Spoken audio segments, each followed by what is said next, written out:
간밤에 바람이 많이 불었는데 뭐 나라 전체적으로 부분적으로 좀 손실은 있었지만 그래도 이제는 우리가 그런 자연재해를 극복할 수 있는 여러 가지 그 능력들이 많이 늘어나는 것 같습니다. 과거에는 자연재해가 일어나면 통치자, 왕이 덕이 부족해서 그렇다 하여 왕이 하늘의 제사를 지내고 그런 일이 있었습니다. 근데 이제 인간의 지혜가 발전되면서 자연재해에도 자연재해가 일어나게 되는 인과관계가 있다는 것을 알게 되어서 어떤 현상이 일어나면은 태풍이 온다든가 태풍이 왔을 때는 어떻게 방비를 해야 된다든가 이런 지혜들이 늘어나게 되십니다. 결국은 이런 것도 결국은 불교에서 말씀하는 부처님께서 말씀하시는 인과적인 발상이라고 볼 수 있겠습니다.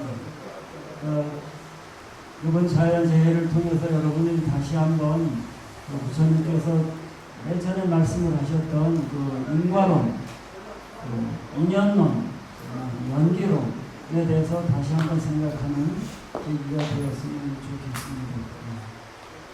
자, 그러면은 오늘은 원각경 전체에 대한 이야기를 집약적으로 말씀을 드릴 겁니다. 그래서 오늘 녹음하자고 했습니다. 그래서 못 오신 분들에게는 뭐 여러 가지 있잖아요, 그죠? 유튜브라든가, 그죠? 그리고 우리 그 홈페이지에다가 올려서 집에서 이제 반복적으로 들으실 수 있도록 하잖아요. 오늘은 원각경 전체에 대한 집약적인 이야기를 하려고 합니다.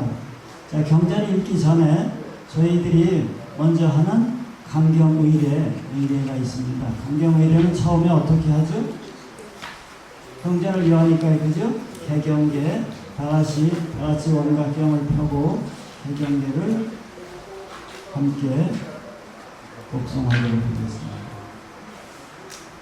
우리 이 법회는 일요법회인데요. 일요일마다 모여서 원각경을 교재로 해서 원각경에 나온 불보살님들의 말씀을 여기에 있는 이 법사가 여러분들에게 설명해 드리는, 그러면서 저는 그 경전 귀절 말씀에 대해서 어떻게 느끼고 있는지, 또 옛 큰 스님들께서는 이 귀절을 어떻게 해설하고 계시는지를 여러분들에게 소개시켜 드리는 자리입니다. 자, 개경계를 같이 한번 읽어보겠습니다. 시작. 개경계 무상심심미로 백천만공난조 아금문전국수지 원해열의 진실에 높고 깊은 부처님 법만 나옵기 어려건만 제가 이제 받아들여 참되의 믿겠지라. 원래는 한자로 되어 있는 것만 해도 되는데 한글로다가 병행하는 그런 세월을 좀 거쳐야 될 것 같아요. 그러다 일정한 시기가 되면은 한글로만으로도 의례가 진행이 되었으면 좋겠습니다. 자, 그러면 여러분들은 어디를 펴시느냐 하면은 이 책의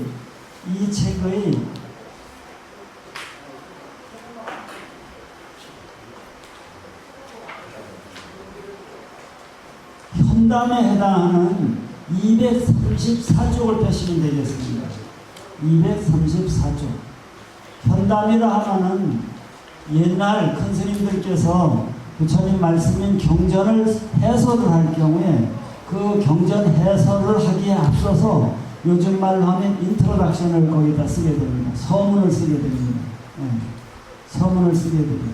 근데 그 서문이라고 이름하지 않고 현담이라고 하는 것은 경전을 해설하는 스님의 개인적인 담론을, 이야기를 부처님 말씀에 붙들어 매놨다, 거기에다가 얹어 놓았다 라는 뜻으로 바람의 현자를 써서 현담이라고 하는 것입니다.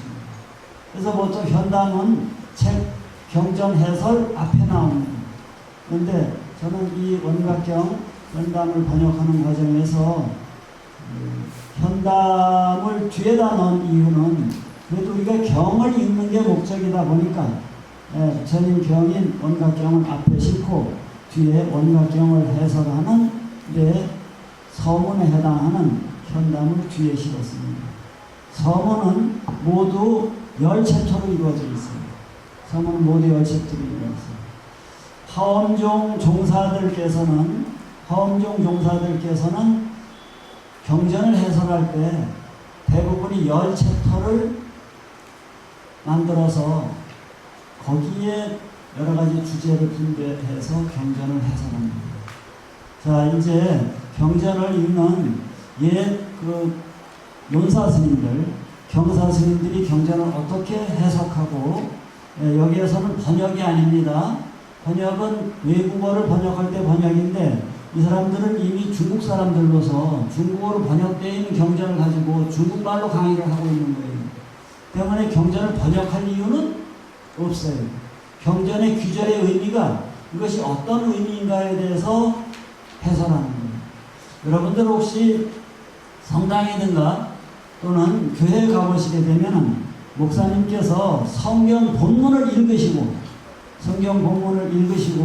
그런 다음에 성경 본문에 대해서 여러 각도에서 예를 들어가면서 또 성경 내에 있는 다른 귀절을 인용해가면서 같이 봉독해 읽었던 성경의 내용을 해설하는 경우를 보신 적 있으세요?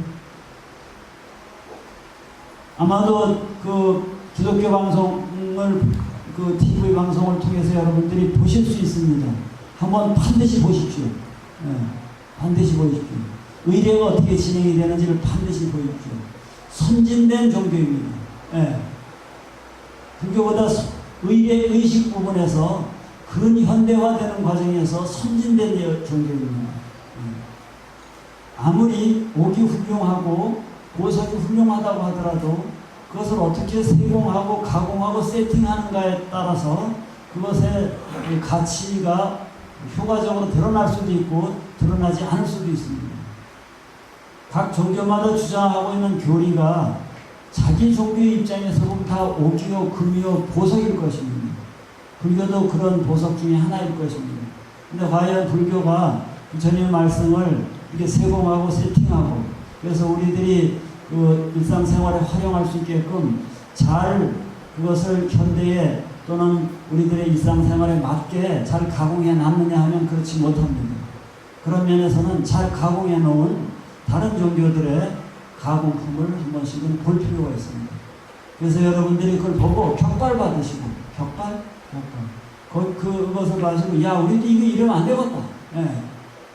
아니면 좋으시면 그거 믿으십시오. 종교는요 우리 앞에 여러분들이 불교를 위해서 이 세상에 태어난 거 아닙니다. 내가 인생을 살기 위해서 종교를 믿는 거예요. 내가 중심이지 종교가 중심이 아니에요. 세상에 물건은 많습니다. 꼭 그 가게에 가서만 뭐 요새 과일이 되니까 배를 사고 사과를 사야 될 거 아닙니다. 내 입맛에 맞는, 내 경제력에 맞는, 나에게 서비스를 잘하는, 고르세요. 고르세요. 나는 태어날 때부터 모태 신앙이었더니 나는 우리 선친들께서 그냥 절에 빌어서 났느니 다 소용없는 소리예요. 꼭 잡는 게 냅니다. 인생을 살아가는데 가진 어려움이 있을 수 있고 우리가 인생을 살아가는데 어떠한 가르침을 받아서 살아가는 것이 내 인생을 제대로 사느냐 그게 중요한 것이지 우리는 대대로 내려온 불교 집안이요 우리는 대대로 내려오는 기독교 집안이요 아무 소용없습니다. 저는 그렇게 생각합니다. 어디까지나 이건 제 의견이니까 여러분들께서 참작하시기 바랍니다. 자, 기독교도 그렇고 불교도 그렇고 또 이슬람교도 그렇고 경전을 가장 중요시 여기고 있습니다. 경전을 가장 중요시 여기고 있습니다. 그런데 지금들은 세 종교 중에서 이 경전에 대해서 이 경전을 가지고 특히 제가 신도들이 수행생활을 하는데 신앙생활을 하는데 이처럼 경전을 안 읽는 불교는 이 불교밖에 없습니다. 어떻게 하다 이런 풍조가 되었는지 모르겠어요. 이거 뒤집어지지 않으면은 이거 변화되지 않으면 그동안 남아있는 불교 신자들도 다 사라질 겁니다. 경전의 말씀에 입각해서 경전에서 전하고자 하는 각 교조 또는 경전에 핵심되는 말씀을 여러분들께서 수용하셔서 옳다고 믿는다면, 그래서 그것을 여러분들의 삶 속에서, 인생 속에서 그 말씀을 실천해 나가는 것이 중요합니다. 그냥 믿습니다 해갖고 비나이다 하고 되는 종교는 이 세상에 없습니다. 예. 특히 불교는 비는 종교가 아닙니다. 모든 것은 인과론이에요. 어저께 태풍이 불었을 때 비나이다 해갖고 태풍 지나가는, 그 전부터 계속 그 방송에서 보도가 됩니다. 이 태풍 이번엔 바람이 세다. 예. 비는 수반되지 않는다. 이거 바람으로 인한 여러 가지를 단돌이 하시라고 계속 경고를 합니다. 예. 알려줍니다. 바람의 진로 방향을 알려줍니다. 그러게 돼서 예를 들어서 우리 보항사 같은 경우에도 이 가을 국화를 부처님께 공양 올리고 또 수행으로 여기 오시는 분들에게 하나의 또 마음에 또 하나의 환희가 되도록 하기 위해서 주님께서 이 국화를 많이 들여놨습니다. 근데 그 들여온 국화가 어제 광풍에 그래도 무사히 남았어요. 어찌해서 무사히 남느냐 하면은 쓰러뜨려 놓기도 하고, 화분을, 또 바람 안 부는 공간이고 옮겨 놓기도 하고, 또 줄로 묶어 놓기도 하고. 그러면 어저께 밤에 주의스님께서 법당에 들어가고 비나이다 그 전인전 비나이다 어떻게 됐든 뭐 딴 데는 넘어지든 말든 여기는 그렇게 빌었을 거예요. 예. 세상은 인과론에 의해서 움직입니다. 원인 결과에서 움직입니다. 근데 불교는 이런 물리적인 세계, 화학적인 세계, 물질적인 세계, 물질적인 세계의 인과론뿐만 아니라 도덕적인, 인간이 어떻게 살아가야 되는지에 대한 도덕적인 문제, 가치에 대한 문제도 인과론적으로 설명하려고 하는 종교입니다. 설명하려고 하는 종교입니다. 그래서 경전 읽으셔야 됩니다. 경전 읽으셔야 됩니다. 경전에 대해서 비방하는 이야기들이 더러 있습니다.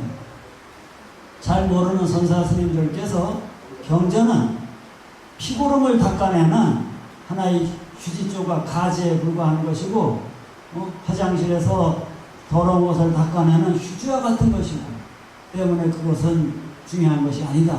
네 마음을 깨쳐야 된다. 라는 말씀을 하는 분도 더러 계십니다.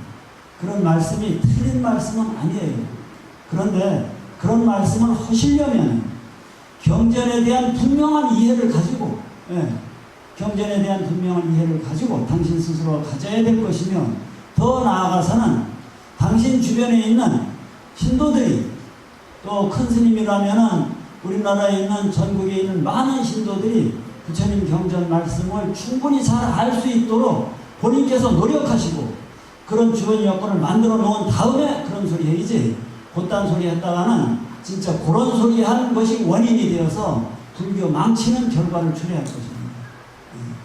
부처님 경전의 말씀을, 경전 갖고는 도를 깨달을 수 없고 참선을 해야지만 도를 깨닫는다. 택도 없는 얘기 하지 마십시오.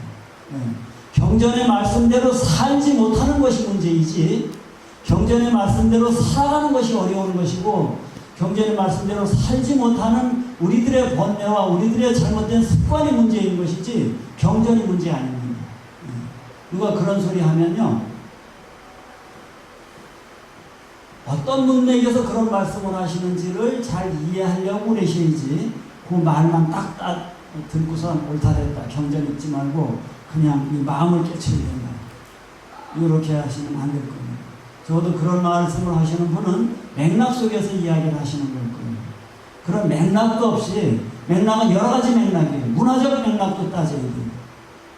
문화적 맥락도 따져야 돼요. 한국 사회에서 경전에 대한 충분한 논의와 연구가, 그거에 대한 신도들에게 대한 보급이 된 상태에서 그냥 경전만 갖고 얘기하고 무슨 얘기만 하면은 책에 있는 얘기만 했었고, 책상 물림 앞에서 책상 그런 얘기만 하고 실천적인 얘기는 하나도 안 하고, 자기화되어진 얘기는 하지도 않고 그냥 남의 얘기만 줄줄 외워서 그냥 이렇게 하는 풍토가 그런 문화 맥락에서는 경전이라는 것보다도 중요한 것이 경전 맥락에 해당하는 마음인 거예요. 이렇게 말할 수 있어요. 근데 우리 사회는 경전이 보급되지 않았어요.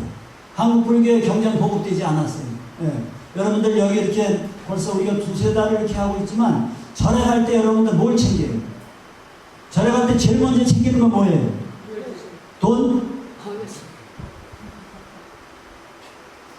법요집 챙겨요? 그것도 대단하시네요. 법요집이라도 챙기니까. 돈만 챙기는 데 많습니다. 예. 돈도 챙기려면은 제가 돈이라고 얘기하는 거예요. 이게 돈이지. 예.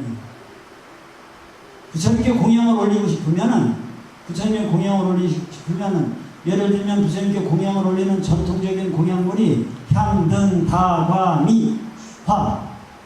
예. 이런 공양물을 올려요. 근데 요즘 그런 거를 손수 장만하기가 쉽지 않으니까 화폐경제 사회다 보니까 소위 말해서 현금으로다가 가져오시게 될 것입니다. 그러면 미리 가져오기 위해서 보항사든가 어디에서 마련된 봉투들이 있을 거예요. 그 봉투에 마련이 돼서 격식에 맞추어서 공양을 올려야지. 그렇지 않으면 그게 돈이지. 거지새끼인가 뭐 부처님 뭐 돈이 없어서 뭐 절에 들어가는 보항사도 마찬가지예요. 이 큰 절에 그냥 문 닫고 스님들끼리 배추 심어서 먹고 김장 담궈서 먹고, 예. 그리고 하루에 한 2끼만 잡수고, 예. 그리고 탁발해서 먹고 이렇게 살아도 돼요. 신도들 받지 말고, 예. 치사하게. 예. 신도들이 우리 아버지 돌아가셨으니까 대신 기도 좀 해주시. 그게 예. 그런 기도를 통해서 신도들의 마음이 변화가 되어지고 또 그런 마음의 변화가 되어지는 과정 속에서 조상님도 천도가 되었으면 하는 그런 종교적인 심성 속에서 하는 것이지, 종교적인 심성 속에서 하는 것이지, 그저 자기 소원 빌어주려면 그거 뭐 돈 내고 돈 먹기 아니에요. 예. 자, 요점은 경전 읽으셔야 됩니다. 경전에 읽고 그런 다음에 경전의 말씀을 내가 실천하고 그렇게 실천하는 속에서 나도 부처님 것 같은 그런 체험을 해가는, 이것을 수행의 사과라고 해서 따라해보세요. 신해행증. 예, 부처님의 말씀은 우리 인생살이에 아주 유익한 말씀이라는, 부처님께서는 참으로 훌륭하신 분이시고 그분의 말씀은 우리들을 번뇌로부터 벗어나게 해주시고 또 부처님 말씀을 배우고 부처님을 모시고 계시는 스님들이야말로 청정한 수행 공동체로서, 청정한 수행, 도덕적으로도 훌륭하고 여러 가지 면에서 뛰어난 수행 공동체로서 우리들을 이 고통, 하염없는 고통이 있는 이 세상에서, 또는 하염없는 고통이 많은 이 세상을 좋은 세상으로 만들어줄 수 있는 그런 훌륭한 지도자라는, 그래서 이 세상에 보배라는 것에 대한 믿음이 있어야 됩니다. 이게 선보에 대한 믿음이에요. 부처님을 믿어야 되고 부처님 말씀을 믿어야 되고 청정한 선단을 믿어야 됩니다. 믿음이 되고 나서는, 신이 되고 나서는 그 다음에 부처님 말씀에 대해서 그 말씀이 어떻게 전해지고 있는지 그 내용을 이해를 해야 됩니다. 머리로 이해를 해야 됩니다. 그게 해입니다. 그런 다음에 이해되어졌으면 그것을 실천을 해야 되는 거예요. 부뚜막에 소금도 집어넣어야 짭니다. 어머니께서 알려주신 김장 담그는 레시피가 있으면 뭐래요? 내가 해봐야지. 응? 배추는 어떻게 절이고, 어느 정도 절였을 때 해야 되고, 시기는 언제 해야 되고, 담글 때는 어떻게 해야 되고, 이런 거에 대해서 레시피가 아무리 훌륭하고 자세하면 뭐래요? 내가 해봐야지. 신해행입니다. 실천입니다. 그런 다음에 자기에게 종교적인 체험이 와야 되는 거예요. 아주 궁극적으로 얘기하면 부처님 한번 만나봐야지. 부처님 안 계시는 곳 없다면서요. 부처님은 온 곳에서 인연을 만나면 나타나신다면서요. 마치 저 하늘에 태양이 있고 하늘에 밝은 달이 있는데 연못이 고요하고 바람이 조용하면 그 달 달그림자가 그대로 비치듯이 징담지 인월이라고 해요. 공곡지 전성 징담지 인월이라는 빈 골짜기에 메아리 같으시고 징담지 인월 맑은 연못에 달그림자 비춰주신 듯 한다고 여러분들 불공 올릴 때면 맨날 그렇게 연불합니다. 불공 올릴 때 그런 연불 소리 나오는지도 모르고 연불하죠. 징담지 인월 공곡지 전성 그런 소리 하죠. 징담지 인월이고 공곡지는 빈 골짜기에 메아리 같다. 아 하고 그러면 아 하고 응답해 주십니다. 부처님은 그런 분이라고 우리가 배우고 있어요. 우리가 배우고 있는 부처님. 그런데 그런 부처님을 한번 직접 친경해 보려는 친견해 보고 죽어야 되지 않겠나요? 그게 체험입니다. 종교적인 체험입니다. 신앙의 체험입니다. 그래서 신해 행증 이렇게 나갑니다. 아주 집중적으로 말씀드리는 것은 경전 읽어야 된다는 얘기를 말씀을 드리는 겁니다. 천수경은 경전 아닙니다. 천수경은 의례집입니다. 천수경은 의례집이에요. 의례집이기 때문에 또 경전이 아니기 때문에 단계가 낮다 이런 얘기하는 건 아니에요. 의례집도 매우 중요합니다. 천수경에 나온 말씀들이 다 의례집입니다. 의례집입니다. 물론 거기에 나오는 신묘장구 대다란이는 그 자체로서 하나의 경이긴 하지만은 현재 우리나라에서 천수경이 쓰이고 있는 것은 그 절에서 법에서 쓰이고 있는 용도는 의례용으로 쓰이고 있습니다. 그렇기 때문에 경으로서의 기능을 하기에는 부족합니다. 경으로서는 부족합니다. 자, 그래서 경 읽어야 된다는 얘기를 강조합니다. 경 읽어야 됩니다. 그래서 여러분들께서 불경이 많으니까 그런 게 이제 어려움일 수 있습니다. 어느 경전을 읽어야 될지에 대해서는 어려움일 수 있습니다만은 우리나라에서는 전통적으로 화엄신앙을 해왔습니다. 화엄신앙을 해왔습니다.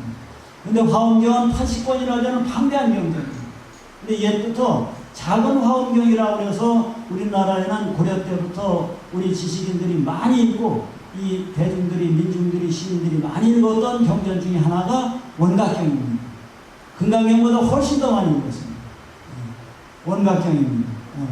그래서 이 작은 화엄경이라고 하는 원각경을 특별히 여러분들께서 평상시에 수지 독송하는 경전이 없다면 이 원각경 수지 독송할 것을 권합니다. 그래서 이 원각경의 내용을 전체적으로 잘 파악하게 되면은 그것이 힘에 붙어서 그 경전을 읽는 그것이 내게 힘이 되어서 근력이 붙어서 그보다 더 어려운 경전, 다른 경전도 여러분들이 충분히 늘어나갈 수 있는 근력이 붙어요. 힘이 붙어요. 그래서 그런 힘이 붙어서 스스로 읽어야 됩니다. 맨날 누가 씹어주고 어렸을 때야 이렇게 부모님이 이 반찬 먹으라 저 반찬 먹으라 말해주고 요새는 그렇지 않습니다만 이렇게 어릴 때 아이들 이렇게 밥을 못 먹으면 씹어서도 주고 그랬지만은 언제까지나 그러고 있어요. 여러분 스스로 읽어가야죠. 그렇게 스스로 읽을 수 있는 여러분들의 능력이 있어요. 단지 테크닉이 부족해요. 기술이 부족해요. 여기에서 제가 이 자리에 앉아서 여러분들에게 도와드리려고 하는 것은 경전 읽는 테크닉, 기술, 그걸 알려드리는 겁니다. 그래서 이 기술을 배워야 돼요. 이걸 배우지 않고서는 안 돼요. 부단히 노력해서 배워야 돼요. 될 수 있으면 기억력 좋을 때, 될 수 있으면 젊을 때 배워야 돼요. 젊을 때 배워야 돼요. 어렵지 않습니다. 지금 나이 들었다고 하더라도 어렵지 않습니다. 제가 잘 가르칠 수 있어요. 잘 가르칠 수 있습니다. 절 믿고 이제부터 그 원각경을 공부해 보도록 합시다. 234쪽입니다. 234쪽인데 경전을 해설할 때에는 10챕터로다가 나누어서 10부문으로 나누어서 10범주로 나누어서 경전을 해설해 간다라는 말씀 드렸죠. 누가? 경전을 해설하시는 강사 스님들께서, 경을 다루는 강의하시는 강사 스님들께서 경을 해설할 때 10부문으로 나눕니다. 그 10부문으로 나눌 때 제일 먼저 하는 것이 따라서의 교기인연. 가르칠 교자에다 일어날 교자. 가르침이 일어나게 된 인연이 뭐냐는 거예요. 부처님께서 왜 그 말씀을 하시냐는 거예요. 왜 원각경을 설하시느냐는 거예요. 왜 화엄경을 설하시냐는 거예요. 화엄경을 설하실 때는 화엄경을 설할 수밖에 없는 여러 가지 조건, 인연들이 있는 거예요. 인연은 뭐냐면은 직접적인 원인이 인이고 보조적인 원인이 연이에요. 인연이 모여져서 결과가 이루어지는 거예요. 인연이 없는 곳에는 결과가 있을 수 없습니다. 인연 없는 곳에는 결과 없습니다. 결과 있는 곳에서는 반드시 인연이 있어요. 예. 부처님께서 왜 이런 말씀을 하시느냐? 광범위하게 말씀드려서 부처님 가만히 계시지 왜 이 말씀하시고 저 말씀하셔서 이런 경전 84,000경이 이렇게 많이 만들어서 우리를 헷갈리게 만들었습니까? 이런 생각 안 들어요?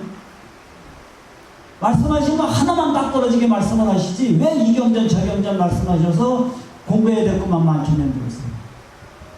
뿐만 아니라 이 경전에서는 이렇게 말씀해 놓으시고 저 경전에서는 저렇게 말씀하셔서 어떨 때는 서로 모순되는 얘기까지 해 놓으시니 도대체 당신의 진실이 무엇이오? 이런 생각 해본 적 없어요? 극락세계 있어요 없어요? 극락세계 있어요 없어요? 어디서 있다고 합니까? 누가 있다고 합니까? 여러분들 이제는요, 여러분들이 알고 있는 지식이 있으면은 이 지식을 어디에서 내가 이런 지식을 얻게 됐는지 따져봐야 돼요. 극락세계 가보셨어요? 극락세계 갔다 왔다는 사람 말을 직접 들어본 적이 있어요? 있어요? 덜어 있지. 극락세계 갔다 온 사람. 근데 그거 자기의 환상인지 착각인지 이것을 증명할 길이 있어요? 그런데 왜 극락세계 보내달라고 왜 극락전을 짓고 남이 답을 하고 왜들 그러시요? 네? 안 하세요 여러분들? 지난 여름에 보니까 그냥 죽게 하기로 합니다. 고슴도치 등어리에 가시도치 듯이 그냥 밥을 이만하게 모두매기 밥을 떠놓고 거기다가 숟가락은 있는 데 꽂아갖고서 휘휘 돌려갖고 이거 돌리는 건 어디서 배웠는지 그냥 또 이렇게 돌리는. 그렇게 연구를 하면서 원하면 제가 3번 한 거라고 말씀드리지 않았었어요. 응?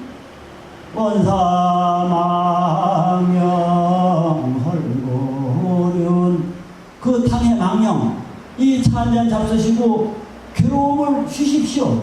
예.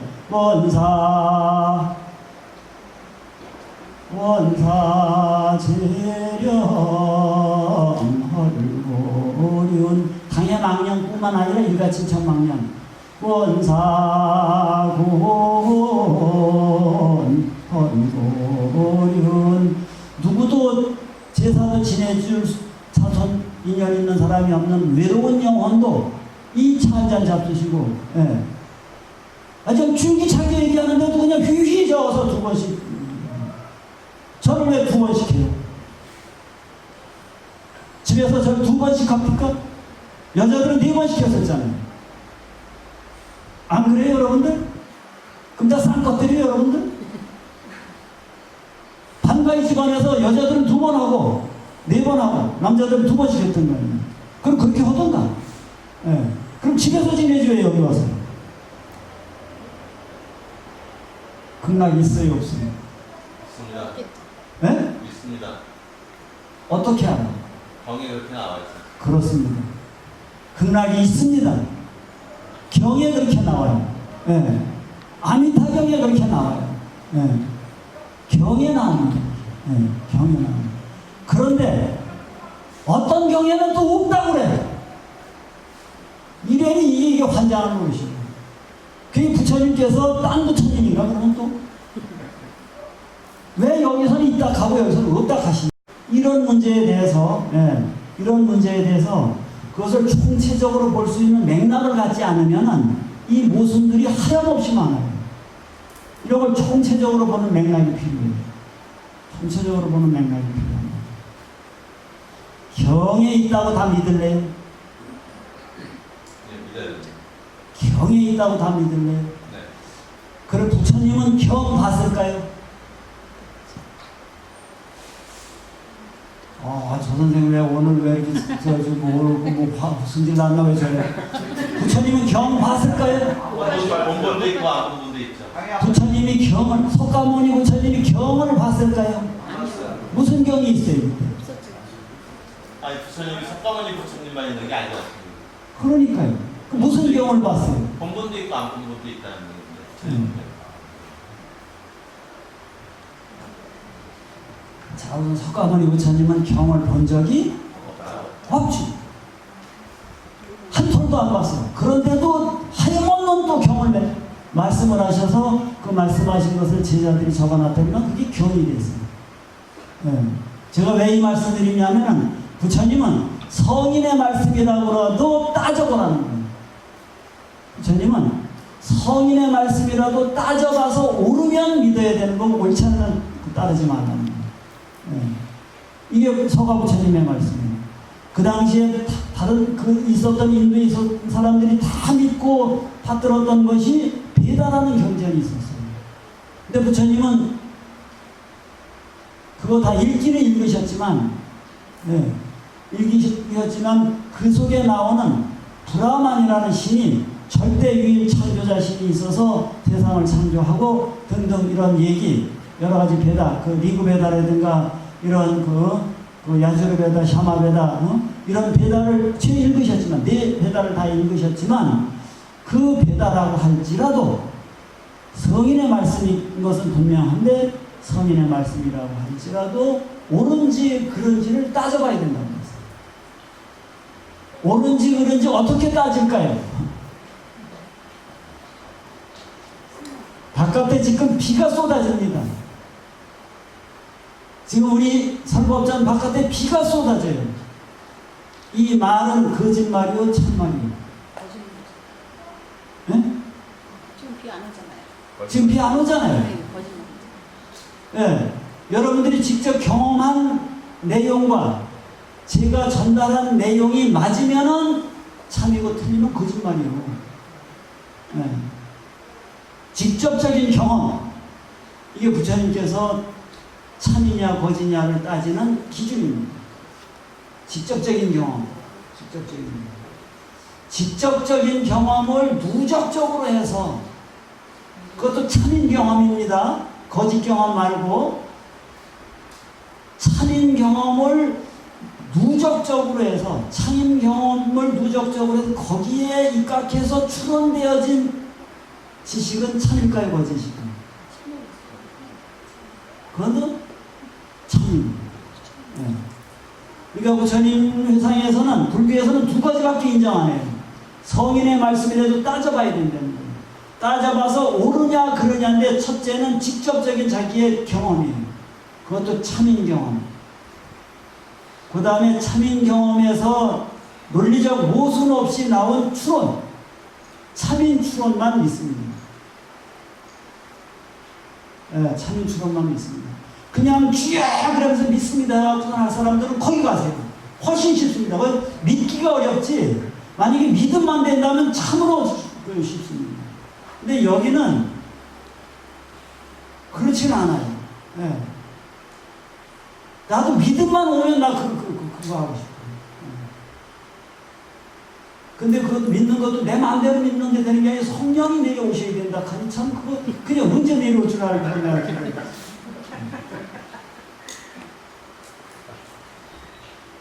자, 어쨌든 여러분들 불교에서 두 가지밖에 안 믿어요.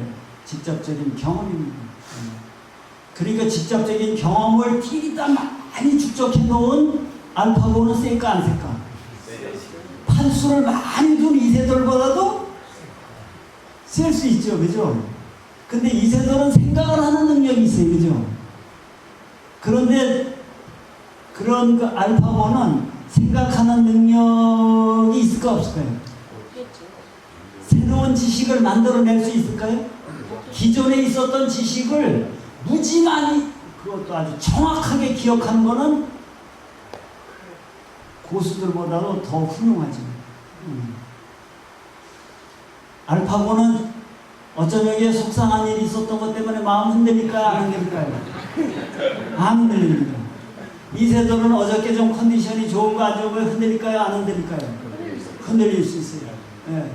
그런데 알파고가 못하는 게 뭐냐면 생각하는 게 안 돼요. 새로운 지식 창출이 안 돼요. 그런데 지금 새로운 지식 창출하는 그런 인공지능을 과학자들이 만들어가고 있습니다. 상당한 부분까지 이렇게 들어갑니다. 자, 참인 진리, 참이 진리지. 이게 참인 경험, 참인 경험을 따라야 돼요. 참인 경험을 따라야. 돈 버는 것도 그렇지 않아요? 참인 경험을 따르고 참인 경험들을 많이 가지고 있는 사람의 말을 들어야 돼요. 그죠? 근데 그 사람이 살짝 나도 속여먹을 수도 있어요. 그죠? 그죠? 이거 된다는 거 아니에요. 그죠? 근데 그 사람이 실수해서 거짓을 말하는 경우도 있고 의도적으로 거짓을 말하는 경우도 있고 그래요. 그러니까 이런 것을 제대로 알기 위해서는 여러 가지 방법적인 것이 필요합니다. 우선 남이 속이는 건 둘째치고 내가 나한테 속아 넘어가요. 내가 나한테 속아 넘어가요. 내가 바라보고 있는 것만 보여지는 경우들이 있어요. 자, 이런 이야기들이 경전에 하염없이 나옵니다. 자, 그래서 경전에는 어떨 때는 이렇다고 그러고 어떨 때는 동으로 가라고 말씀하시고 어떨 때는 서라고 하라고 말씀하시니 이거 어찌 해야 되겠느냐. 한 말씀만 해놓으시면 우리가 그래도 노력하면 따라할 수도 있을 텐데 왜 경전을 이 경전 저 경전 해놓으셔갖고선 우리로 하여금 그것도 일관된 얘기만 해놓으시는 것도 아니고 어떻게 모순적인 얘기까지 하면서 이렇게 우리 헷갈리게 하는 거예요. 부처님 왜 말씀을 부처님께서 왜 말씀을 하셨냐, 왜 가르침을 피셨냐, 이거를 캐묻는 작업을 경전 해설할 때 제일 첫 단계에서 합니다. 두 번째는 하필이면 왜 이 경전을 말씀하셨느냐고 따져 물어봅니다. 하나는 경전이라는 것 자체, 말씀이라는 것 자체를 왜 하셨느냐. 깨닫고 나시니까 이 법은 너무나 어려워서 중생들이 모를 것 같고 또 주변에 뭐 이렇게 홀리는 사람도 있고 그래서 그만두려고 그러셨다면서요. 그만두셨더라면 차라리 종교 하나라도 없어지면 종교 간에 분쟁이 되겠지. 이게 너무 절에서 야박한 소리 하나? 차라리 학교가 없었더라면 우리 학교 안 가도 되잖아. 그러니까 제가 강조해서 말하더라도 좀 챙겨서 들으세요. 왜 경을 말씀하셨는가에 대한 전체적인 이야기를 하는 이유가 있고 개별적으로 하필 왜 이 경을 말했는가를 이야기하시는 부분이 있습니다. 자, 그 두 가지 생각을 가지고 이 원각경 234쪽을 보십시오.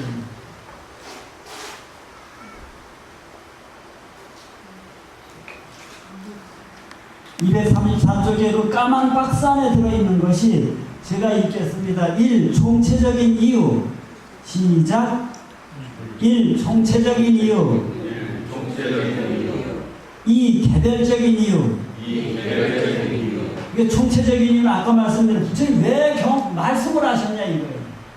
그 다음에 개별적인 이유는 개별적으로 왜 이 경을 말씀하셨느냐. 총체적인 이유를 한번 같이 읽겠습니다. 소리내서. 송주성으로 읽습니다. 여러분들 그리도 좋아하시는 천수경 읽듯이 한번 읽어봅시다. 총체적 이유란 부처님께서 수행의 단계에서 세운 사원에 대답하시고 또 본천님 대한 요청에 대답하시며 진리를 나타내어 중생을 제도하시려는 것인데 부처님께서 용일세뿐만이 이 때문이다. 만약 부처님의 본래의 뜻을 깨어보면 오직 하나의 커다란 인연 때문에 이 세상에 나오셨으니 중생 자신에게 간직된 깨침의 지견을 열어서 중생들이 몸소 하고자 한다는 것들이다. 부처님께서 비록 상승으로 깨닫는 법과 번뇌를 굴복시키 설거하셨지만 이것은 모두 일볼승을 위해 그러신 것입니다. 요점 잡혀요. 부처님께서 왜 설하셨느냐에 대해서는 수행의 단계에서 세운 서원이 있어. 당신이 아직 부처 되기 전에 내 부처가 되면은 이렇게 해서 얻은 지혜와 진리를 나만 누리지 않고 사람들에게 말해주겠다. 이런 당신의 서원이 있어요. 두 번째는 범천들이, 당시에 있던 여러 신들이, 여러 종교 사상가들이 부처님 한 말씀 해주십시오라고 부처님께 말씀을 청했기 때문입니다. 두 번째는 진리를 나타내 중생제도 하려고. 부처님은 이것 때문에 말씀하셨다는 거예요.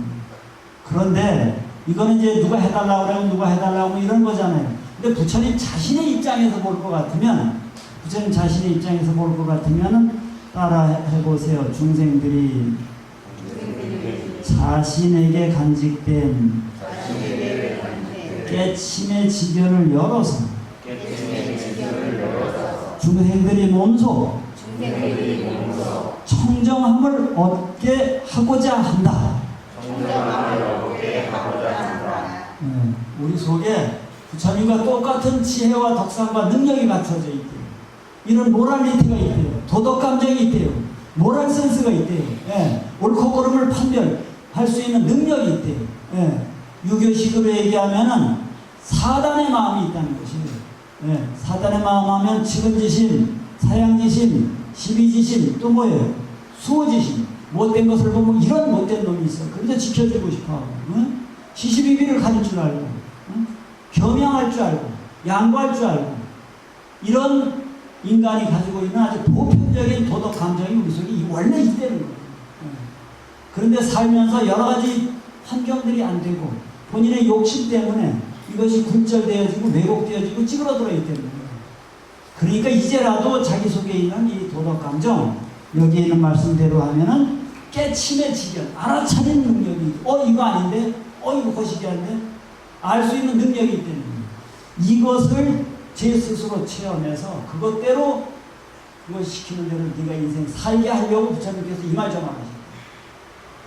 이 말 좀 하셨어요. 그러니까요, 결국 우리 속에 들어있는 양심 살피라는, 우리 속에 들어있는 양심 살피라는 것이에요. 근데요, 양심이라는 것이 말로다가 이렇게 딱 두 글자로 되지만은 현실 속에서 이것이 양심인지 이것이 양심인지, 이것이 진짜 대중들이 몰라서, 내가 이런 대중들이 몰라서 그럼에도 불구하고 이것을 극복하고 가야 될 하나의 시대적인 사명이고 소명인지 이건 판단하기 어려워요. 그죠? 법무부 장관 임명한다고 합니다. 임명하려고 이제 할락말락 하는 거 아니에요. 그죠? 거기에 대해서 조국 법무부 장관 후보가 하겠다라고 하는 것이 양심인지 아니면 하겠다라고 하는 것이 시대적인 소망인지, 이 시대가 그에게 그것을 하게끔 해야 되는데, 그런 시대적인 사명을 완수하기 위해서 해야 되는 것인지, 아니면 그의 양심에 따라서 이걸 판단하기가 어렵잖아요. 그죠? 양심이라는 것이 이렇게 판단하기 어렵다는 얘기를 하려는 것입니다. 남들은 이야기할 거예요. 야, 양심도 없냐, 그런데도 하려고 드느냐, 이럴 수도 있어요. 그러나 또 한쪽에서 보면 이 검찰 개혁을 해야 되고 등등등등 이런 이유들이 있으니까 이 시대의 소명이다, 이건 사명이다. 이 정부가 명분을 걸고 해야 될 하나의 아주 핵심적인 이 시대의 가치이다, 이렇게 얘기할 수도 있는 거예요. 그러고 있죠, 실질적으로. 제가 어느 쪽 편을 들려는 얘기가 아니에요. 양심이라는 게 애매모호해요. 말은 편치만. 그렇기 때문에 이 시대의 양심이 뭐고 이 상황에서의 양심이 무엇인가에 대해서 끊임없는 자기 방송과 자기 성찰을 하지 않고서는 양심이 어디 저 보광사 법당에 부처님 앉아 계시듯이 가면 볼 수 있듯이 그런 게 아닙니다. 이게 그래서 어려워요. 이게 어려워요. 그러나 우리 속에 그런 자기 성찰의 능력이 있다는 거예요. 자기 되돌아볼 수 있는 능력이 있다는 거예요. 그러면서 어떻게 해야지 나도 좋고 남도 좋고 어떻게 하는 것이 이것이 진정한 의미의 그 삶인지에 대해서 알 수 있는 능력이 우리 인간 속에 있다는 거예요. 이거 엄청난 선언입니다. 엄청난 선언이에요. 부처님께서 우리에게 주는 위로라고 그랬죠. 부처님께서 우리에게 주는 은혜라는 것도 이 한 말씀으로서 나는 너무나도 은혜롭고 위로가 돼요. 내가 할 수 있다는 거예요. 내 속에 양심이 있다는 거예요. 이것에 의해서 우리가 이 세상을 밝혀가고 우리들의 그 현실을 더 잘 살게 만들자는 거예요. 개별적인 이유는 뭐냐? 개별적인 이유는 뭐냐? 10가지 이유가 있다고 합니다. 10가지 이유가 있다고 합니다. 제목만 말씀드리겠습니다. 이번 시간에는 따라해 보세요. 236쪽입니다. 개별적인 원인은 뭐냐면 왜 하필이면 좋습니다. 당신 말씀대로 불지지견 계시의 부처님의 지견을 우리로 하여금 알게 하고 그래서 그것을 깨쳐서 그런 세계에 들어가게 하시려고 이 세상에 오셔서 설법하셨다는 말씀 알겠습니다. 그 말씀 법화경에서 하셨다는 얘기 저희들도 알고 있습니다. 알겠습니다. 좋습니다. 그런데 왜 원각경을 이야기했느냐라고 다그쳐 물었을 때 그 이유는 아마도 이런 것이 아닐까 10가지 이유를 규봉종밀 스님께서 설명하고 계십니다. 따라해 보세요. 첫째, 원인되는 수행에는 근본이 있음을 드러내 보이기 위해서.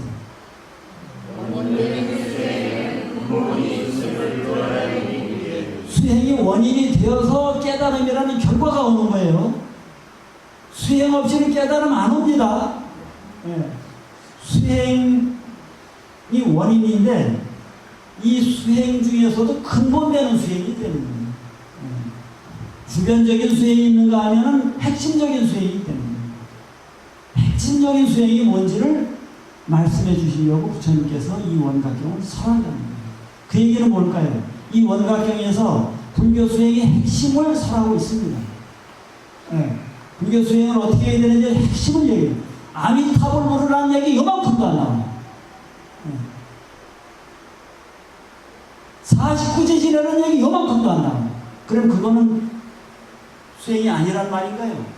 수행은 수행인데 핵심적인 수행은 아니라는 거죠. 그러면 핵심적인 수행만 필요한 것은 아니에요. 핵심적인 수행만 필요한 것은 아니에요. 핵심적인 수행이 정립이 될 때 보조적인 수행, 2차적인 수행도 의미가 있는 거예요. 핵심적인 수행이 없을 때는 2차적인 수행인 보조적인 수행이 의미 없습니다.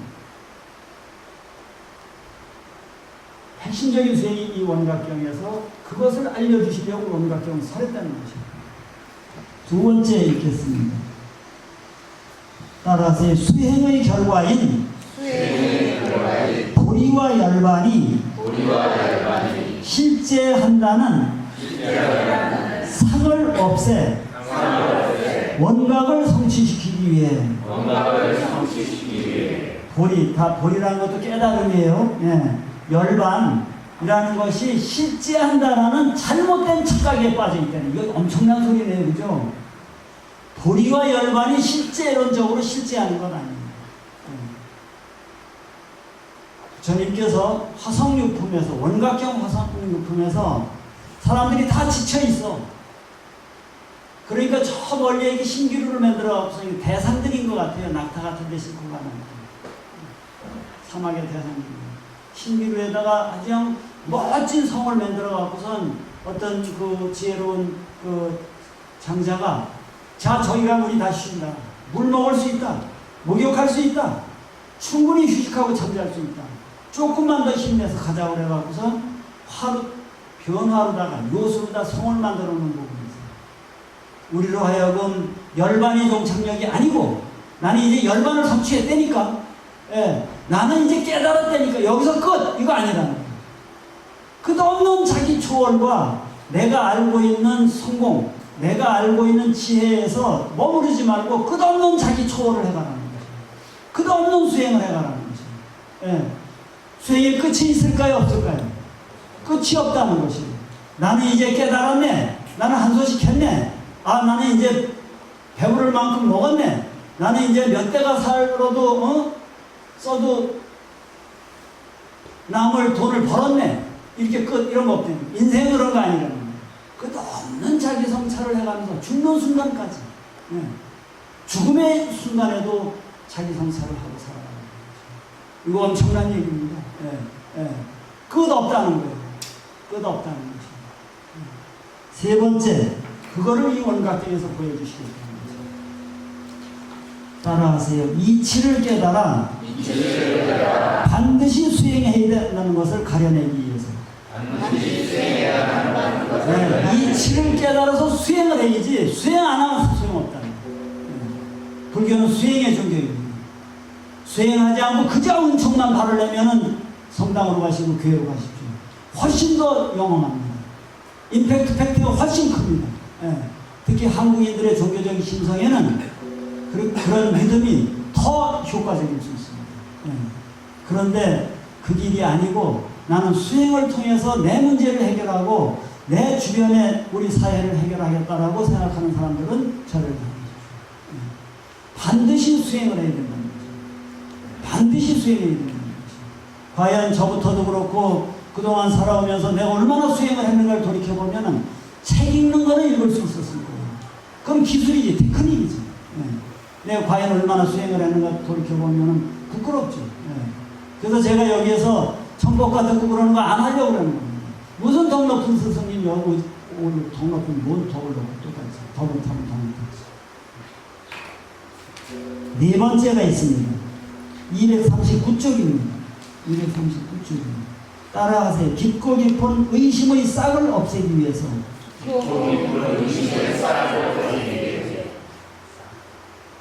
어떤 의심이 있느냐 하면 번뇌에 우리가 물들었다는 거 아니겠어요? 그죠? 우리가 본래가 부처님과 똑같은 능력이 있는데 번뇌에 물들어서 이렇게 됐다는 거 아니에요? 그러면 여러분들 의심을, 그럼 부처님도 그 부처님은 언제 물들으실까요? 부처님은 번뇌에 물들으실 경우가 있을까요? 없을까요? 우리가 다 부처님과 똑같은 능력을 갖고 있다는 거 아니에요? 근데 우리는 물들었다는 거 아니에요? 탐진치의 오역에 물들었다는 거 아니에요? 그 부처님은 그 오역을 벗어났다는 거 아니에요? 그 부처님은 오역에 물들 날이 있을까 없을까? 부처님은 오역으로 물들일 수 있을까요 없을까요? 부처님 대신한 건 없겠죠. 에? 부처님 대신한 건 없겠죠. 부처님 되면은 오역에 물들지 않는 거죠. 수행이 완성이 되면은, 수행이 어느 정도 되면은 더 이상 물들지 않는 거예요. 물들지 않는 거예요. 우리가 금광석을 녹여서 불순물 제거해서 금만 딱 뽑고 나면은 그 금을 진흙덩이에 넣더라도 진흙과 섞이지 아니하고, 그 순금이 있다. 그렇듯이 우리가 깨침을 얻고 나면은 그 놓여지는 곳이 어디라도 물들지 않는다는 것이에요. 열연화 불착수라는 기도도 합디다 여러분. 지금 열연화 불착수. 마치 연꽃이 더러운 곳에 물들지 않듯이 물들지 않듯이 제가 인생을 그리 살겠습니다. 하나만 더 있고 10가지 중에서 따라하세요. 다섯째, 윤회의 근본을 끊어 없애기 위해서. 윤회의 근본을 끊어 없애기 위해서 이 원각경을 설하셨다라고 규공 종문 스님께서는 해설을 하고 계십니다. 윤회의 근본이 무엇이냐? 윤회의 근본이 무엇이냐? 애욕이래요. 애욕이래요. 남자 여자 좋아하고 애욕이래요. 애욕이 있다 보니까 내 것이라는 것이 있게 되고 내 것을 더 책임지려고 해요. 애욕이 근본이라는 거죠. 그래서 애욕을 끊으라는 거죠. 그래서 애욕을 끊는 단계로서 스님들은 결혼을 안 합니다. 결혼 안 합니다. 그저 제 새끼들 앞에서는 그 기라성 같은 인물들이 다 그냥 뭐 맥없이 넘어집니다. 예?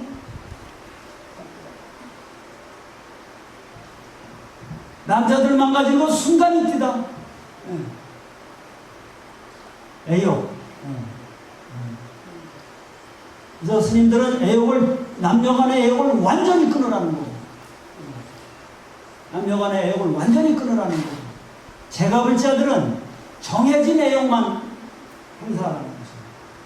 정해진 애욕이 뭔지 알겠죠? 차 안에서 뽀뽀하라고요? 그러니까 예. 정해진 애욕이 뭔지는 예. 사회적인 상식 속에서 살아가야 됩니다. 예. 사회적인 상식도 변할 수 있습니다. 예. 상식도 변할 수 있어요. 이것도 변할 수 있어요. 예. 남자끼리만 서로 사랑해야 되는 것도 아니에요. 아니. 남녀만이 서로 사랑하는 거 아니에요. 사랑의 대상이 반드시 이성이어야만 되는 거 아니에요. 예. 요거는 제가 이제 기회가 되면 언젠가 또 말씀을 드리겠습니다만은 염색체 분화되는 과정 속에서 자기 성의의 정체성을 못 가는 사람들이 있어요. 내가 고추가 달렸는데 자기는 고추 달린 것이 불편해. 예. 그게 본인의 어떤 정신 착란이 아니고 이 생물학적인 반응인 것이에요. 예. 자, 상식이라는 것들이 변해갑니다. 어쨌든 이제 그 애욕을 얘기하다 여기까지 가버렸는데 스님들은 애욕을 남녀에 대한 정을 완전히 끊으라는 것이고 예. 스님이 어디 한번 연애하자고 어디 가자고 하면 갈래요 안 갈래요?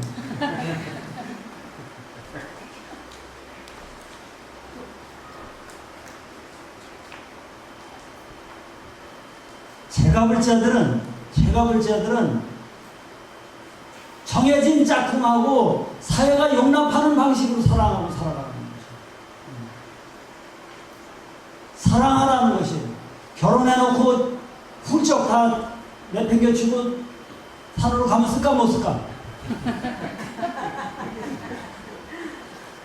그거는 진짜 돌을 닦기 위해서 가면 되는데 예? 결혼한 이상은 가정의 충실이죠. 자, 이렇게 해서 그 윤회는 애욕 때문이다. 이게 5번째. 이렇게 해서 원각경을 왜 설했는지에 대해서 10가지 이유를 들어가면서 원각경을 설명해 가시는 분이 규봉 종림 스님이십니다. 네. 그래서 이 책은 규봉 종림 스님이 쓰신 책을 우리말로 번역하고 거기에 어려운 용어를 설명하는 겁니다. 오늘 이렇게 법회를 마치고 우리가 끝날 때에는 우리가 수경제를 읽어요. 수경제의 내용을 보더라도 우리가 본래 부처였다는 것이 우리 속에 있는 달이라는 것이 본래 있었던 달이라는 것을 근데 이제 비로소 알게 되었으니까 이제는 의심하지 않고 내 속에 있는 양심의 달을 항상 환하게 밝혀가겠다라는 그런 맹세에 해당하는 얘기입니다. 수경계 근문성법의 화련 시지호멸인대 종자구의 생애로 원사견지 상현전 말씀 듣자 마음 열려 부처인 줄 알았으니 일생